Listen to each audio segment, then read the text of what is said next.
Hi friends, మన central government ఎంప్లాయీస్కి 1/1/2024 నుంచి డిఏ 50%కి చేరింది ఫ్రెండ్స్. అయితే ఈ డిఏ 50% చేరిన వెంటనే కొన్ని అలవెన్సెస్ అన్నీ కూడా 25% పెరగాల్సి ఉంది ఫ్రెండ్స్. అందులో మరి ముఖ్యంగా హెచ్ఆర్ఏ హౌస్ రెంట్ అలవెన్స్ అనేటువంటిది కూడా పెరగాల్సి ఉంది ఫ్రెండ్స్.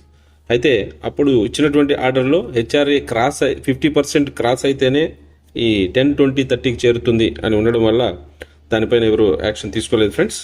అయితే దానికి సంబంధించి ఈ మధ్యన ఒక క్లారిఫికేషన్ వచ్చింది.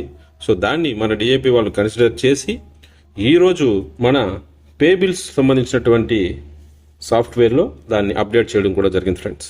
సో కాబట్టి మనందరికీ ఈ జూన్ నెల జీతంలో హెచ్ఆర్ఏ అనేటువంటిది 10, 20, 30 అంటే మనం ఉన్నటువంటి సిటీని బట్టి XYZ సిటీస్ అంటారు ఫ్రెండ్స్. జెడ్ కేటగిరీ సిటీ అయితే, టౌన్ అయితే మనకి 10% వస్తుంది. Y కేటగిరీ సిటీ అయితే 20% వస్తుంది. అలాగే X కేటగిరీ సిటీ అయితే 30% హెచ్ఆర్ఏ అనేటువంటిది వస్తుంది ఫ్రెండ్స్.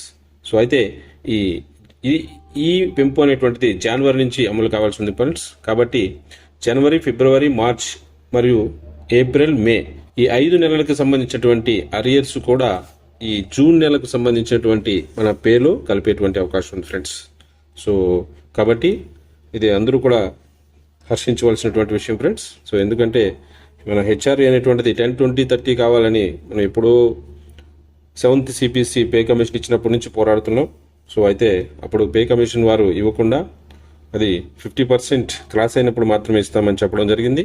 సో అది ఈ రోజుకి క్రాస్ అవ్వడం వల్ల ఈ రోజుకి ఆర్డర్స్ ఇచ్చారు ఫ్రెండ్స్. సో కాబట్టి ఇకపై మన సెంట్రల్ గవర్నమెంట్ ఎంప్లాయీస్కి, ఒక గ్రామీణ డాక్ సేవకులకు తప్ప మిగిలిన సెంట్రల్ గవర్నమెంట్ ఎంప్లాయీస్ అందరికీ, మిగిలిన మన పోస్టల్ డిపార్ట్మెంట్లో పనిచేసేటువంటి ఎంప్లాయీస్ అందరికీ కూడా ఈ హెచ్ఆర్ఏ అనేటువంటిది 10, 20, 30 వారు ఉన్నటువంటి నివసిస్తున్నటువంటి, వారు ఉద్యోగం చేస్తున్నటువంటి సిటీ లేదా టౌన్ ఏ కేటగిరీకి అయితే చెందుతుందో దానికి అనుగుణంగా 10% లేదా 20% లేదా 30% అనేటువంటిది ఇవ్వబోతున్నారు ఫ్రెండ్స్. సో అది ఫ్రెండ్స్. సో మరొక మంచి అప్డేట్తో మళ్ళీ మీ ముందుకు వస్తాను. అంతవరకు